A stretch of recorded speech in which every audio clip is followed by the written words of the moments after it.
Oi pessoal, essa é uma aula sobre atenção visual e eu dividi essa aula em 4 vídeos. Esse vídeo aqui é o último vídeo dessa aula sobre lapsos da atenção, né? Quando a atenção ela falha. O primeiro processo em que eu vou falar quando a atenção falha é o que é chamado cegueira por desatenção. É um processo já bem conhecido.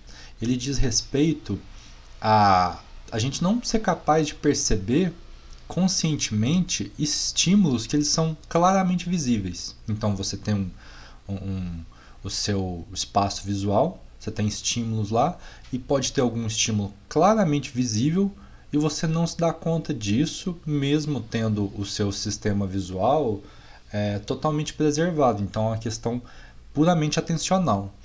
Tem esse estudo de 2007 aqui que é um exemplo interessante. Nessa tarefa aqui, os participantes, é uma tarefa muito curta, tem apenas 6 tentativas e ela é bem simples, né, em laboratório. Então, o que acontece? Tem essa cruz aqui que ela é formada por duas retas, né, uma azul e uma verde. E o participante ele tem que julgar qual linha que ela é maior, se é azul ou se é vermelho. Para isso ele tem que pressionar as teclas direcionais do teclado, né?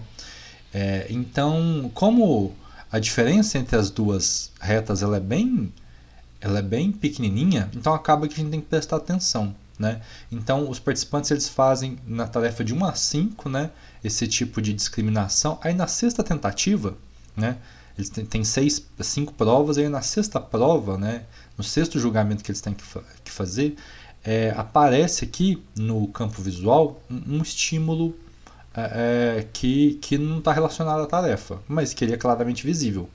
O que é interessante é que 90% dos participantes, nesse experimento aqui, eles não viram um quadrado, né? Isso se deu em função dos recursos atencionais eles estarem voltados para essa tarefa aqui de discriminação de tamanho. Já quando o tamanho das barras, a diferença do tamanho das barras foi maior, ou seja, a discriminação era muito mais fácil, exigia menos recursos atencionais, aí uma proporção muito maior dos participantes conseguiu ver esse estímulo que apareceu e que não estava relacionado à tarefa, né? Isso aqui é uma condição controlada de laboratório, né, em que ela é feita, mas essa cegueira por desatenção, o que a gente chama de attentional blindness, ela acontece corriqueiramente na nossa vida. A gente só não se dá conta porque a gente não está percebendo esses estímulos, né? Eles passam, a gente não está percebendo eles de modo consciente, né? Não está sob o foco atencional. Mas tem um estudo que ele é bem clássico do Simons e Chabris de 99, onde eu acho que boa parte das pessoas conhecem, geralmente aluno de psicologia já viu esse vídeo em alguma vez, em que ele é bem interessante. Eu vou dar um spoiler aqui, mas quem não quiser o spoiler, vai direto no vídeo. O vídeo é esse aqui, ó. É esse aqui. Test of selective attention. Count how many times the players wearing white pass the Nós temos que basketball. contar quantas vezes os jogadores vestindo branco eles passam a bola. Então a sua atenção está nos jogadores brancos que estão passando a bola. Tá certo? Mostra esse vídeo para sua mãe, para sua tia depois, para você ver que o efeito funciona. Porque parece que falando... Aí o que acontece? Em determinado momento aparece um gorila aqui, fazendo graça. Ele passa por um tempo prolongado durante o estímulo. Tem uma versão em que é uma mulher com um guarda-chuva. O que é interessante é que 46% dos participantes ele não viu o gorila ou a mulher com guarda-chuva nesse estudo aqui de 99, né? Aqui a gente tem uma situação muito mais ecológica do dia a dia, estímulos reais, e uma porcentagem muito grande dos participantes não viu esse estímulo que ele era claramente óbvio, né? Então, quem não conhecia, depois faça o teste com o pessoal aí na sua casa. Esse é o processo chamado cegueira por desatenção, né? Essa cegueira por desatenção, né, é bastante utilizado por mágicos há muito tempo. Eles entendem de processos psicológicos e atencionais, porque o que os mágicos geralmente fazem? Eles fazem você prestar atenção para algum estímulo que está eles tiram seu foco atencional para onde de fato a mágica está acontecendo. Então tem uma boa dose de cegueira por desatenção, né? Então a boa dose dos truques de mágica dependem de cegueira por desatenção. Um processo bem parecido é chamado cegueira para mudança, cegueira de mudança. Então aqui nesse caso a gente não percebe mudanças que elas são claras no ambiente e não no estímulo, como é a cegueira por desatenção, né? Então podemos não perceber conscientemente alterações no ambiente claramente visíveis, né? Aqui esse vídeo é uma continuação, né? É uma versão daquele do gorila, né? De Simons 2010. Então, para quem... Eu vou dar outro spoiler, mas enfim, se caso vocês não queiram ver o spoiler, é só vocês pausarem o vídeo. Então tem esse segundo vídeo aqui. Então conte quantas vezes os jogadores vestindo branco passam a bola. Aí, como você já viu o primeiro vídeo, você tá ligado, né? Você tá ligado, você tá contando aqui o número de passes do time de branco. E aí, em determinado momento, o que acontece? O gorila entra. Aí você pensa, viu o gorila. Aí o que acontece? Enfim, as pessoas elas já estavam esperando por esse estímulo. Mas quem não viu esse vídeo antes, então são 16 passes, né? As pessoas conseguiram, essa é a principal tarefa. As pessoas já estavam ligadas no gorila. Mas o que acontece é que tem uma alteração de cor da cortina. Tá vendo? E isso passa batido. Esse processo é chamado de cegueira de mudança, né? Um processo também muito relacionado em que a gente não percebe alterações no ambiente, né? Não só transições suaves, assim, mas alterações de objetos que estão no ambiente, né?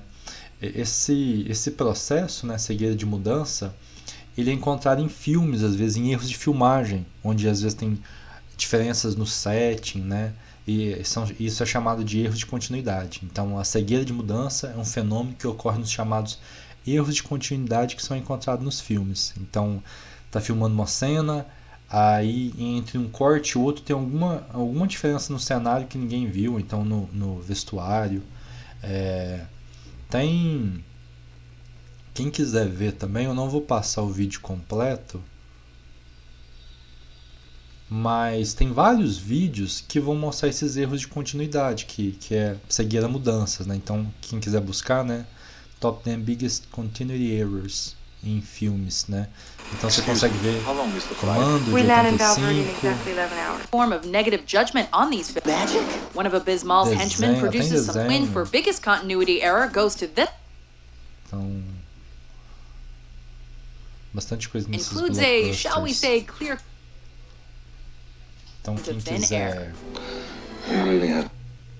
quem quiser ver e checar esses erros de continuidade é bem bacana, porque isso dá uma noção clara de como que essa cegueira para mudança e cegueira por desatenção passa batido no nosso dia a dia. Quando a gente vai no cinema, a gente não percebe esses erros de continuidade, né? Mas quem geralmente é aficionado, quem está mais atento, então assiste muitas vezes, consegue perceber. Uma coisa bem interessante e que saiu nesse ano, é um artigo muito pequenininho, assim, ele é mais descritivo e usa gatos. Ele fala o seguinte: olha, esse processo, cegueira para mudanças, pode ser utilizado como estratégia de caça em alguns animais. Então a evolução ela trabalhou no sentido de que, olha, alguns animais elas têm essa cegueira para mudança, eles têm uma continuidade evolutiva. E se aproveitando dessa cegueira de mudança, alguns animais utilizam isso como estratégia de caça. E esse artigo aqui, que é um short and sweet, ele chama atenção para a gente falando o seguinte: olha, é difícil a gente ir no meio do mato filmar animais silvestres, mas a gente tem muito vídeo de pet no YouTube e isso pode servir como material de estudo. E foi isso que eles fizeram. Quer ver? Tem um monte de vídeo aqui muito bacana que vai mostrar como que os gatos eles podem estar usando a cegueira para mudança dos seus donos para brincar com eles. Então olha só.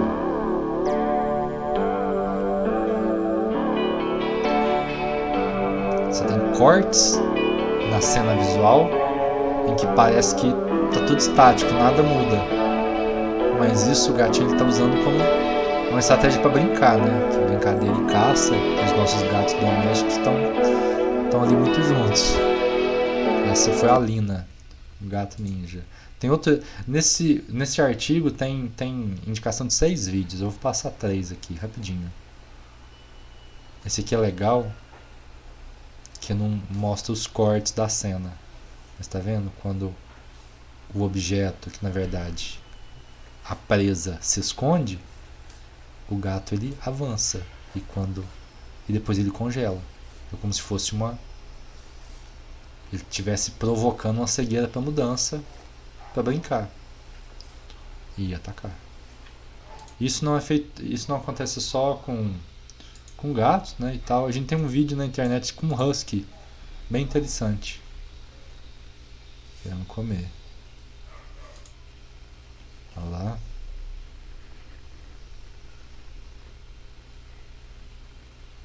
Muito divertido.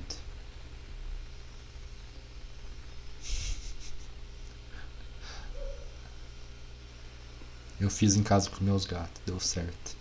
É muito interessante.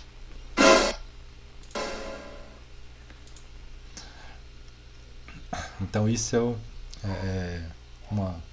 enfim, aventou-se a possibilidade que alguns animais utilizam essa falha de processamento de estímulos visuais como uma estratégia de caça. A gente também é distraído por...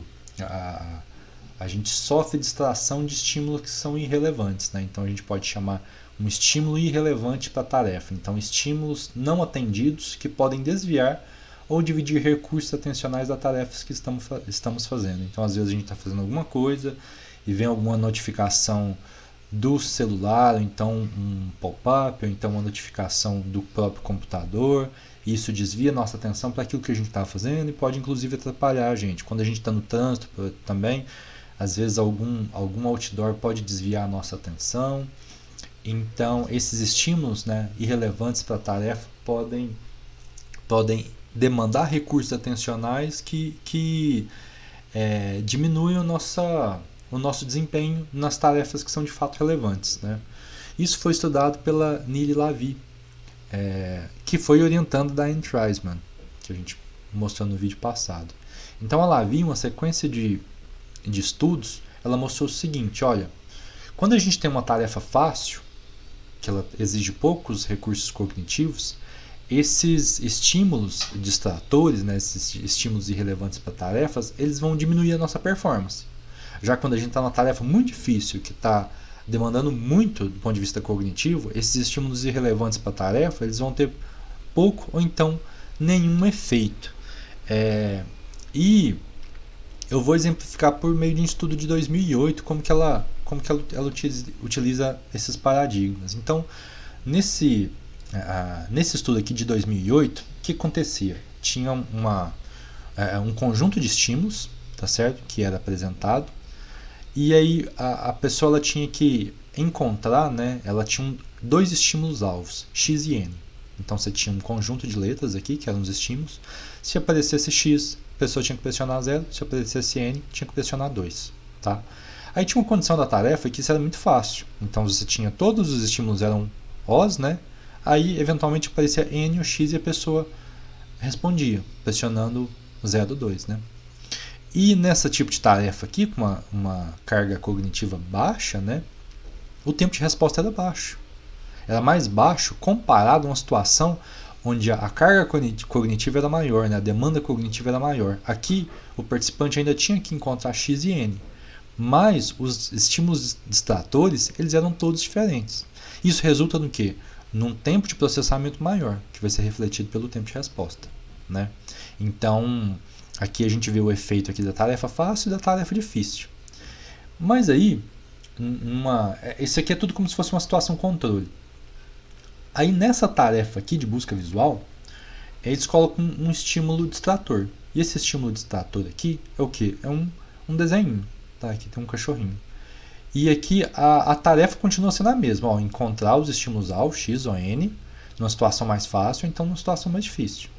Aí o que esse, né, e os outros estudos dessa sequência mostram? Olha, quando a tarefa é fácil, no caso aqui, né, esse estímulo distrator ele vai diminuir a performance de modo mais acentuado. Aqui, ó, o tempo de reação ele aumentou de modo mais acentuado do que na situação onde a tarefa era difícil. Onde a tarefa era difícil, esse estímulo distrator ele teve pouco efeito no tempo de reação. Então, pouco influenciou no tempo de processamento, no desempenho dessa tarefa. Agora, quando a tarefa era mais fácil, esse estímulo distrator ele teve um efeito maior.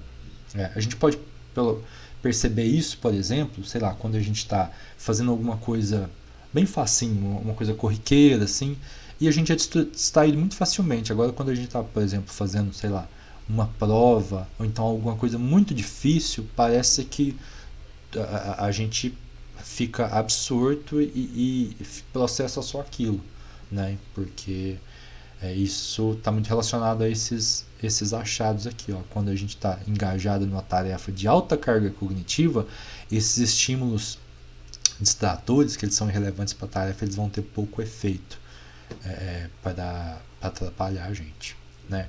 Esses estudos aqui, esses achados, eles levaram a Neil Lavie a propor essa teoria da carga perceptual, né? Então, os resultados dos estudos da Neil Lavie são explicados em função da capacidade perceptual e da carga perceptual. A nossa capacidade seria toda a nossa capacidade, nosso potencial para realizar tarefas cognitivas.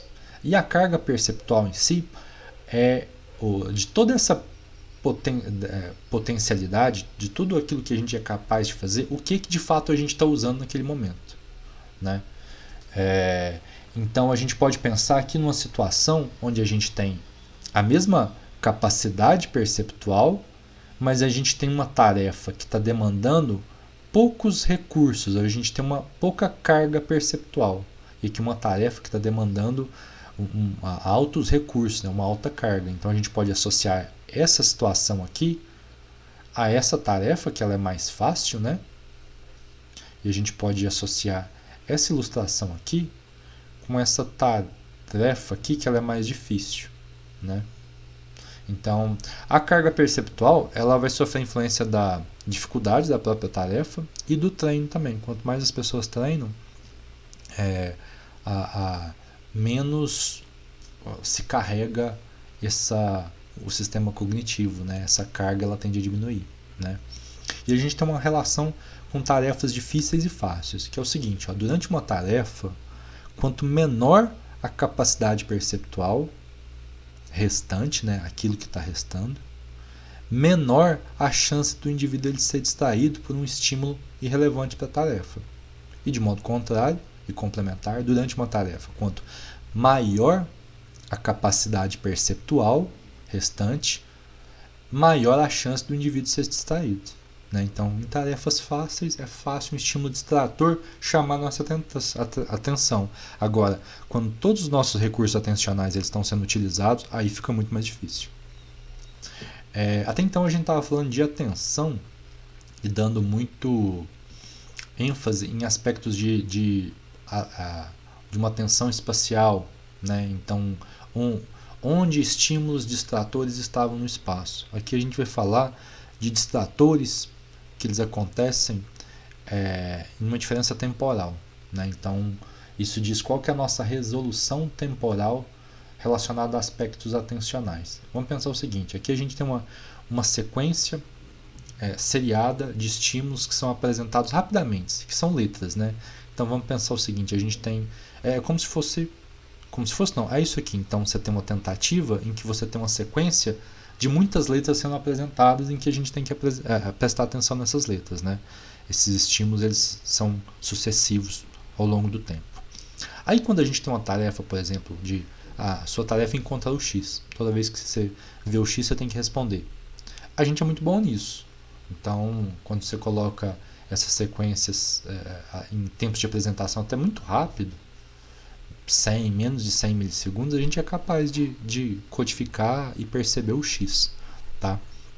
Então, agora, quando a gente coloca um estímulo distrator em uma tarefa que ela é secundária e te demanda recursos atencionais, aí a gente vai ter o que é chamado de piscada atencional, attentional blink. É como se a gente tem um apagão assim do sistema atencional.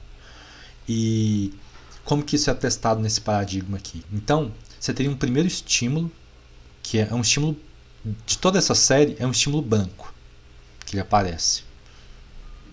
Então, ele tem que responder, ele tem que detectar esse estímulo branco. Além desse estímulo branco, ele tem que ainda detectar o X. Então, a gente chama o estímulo branco de T1, que ele está nessa posição aqui, T1, e a gente tem o X que está nessa posição T2 aqui.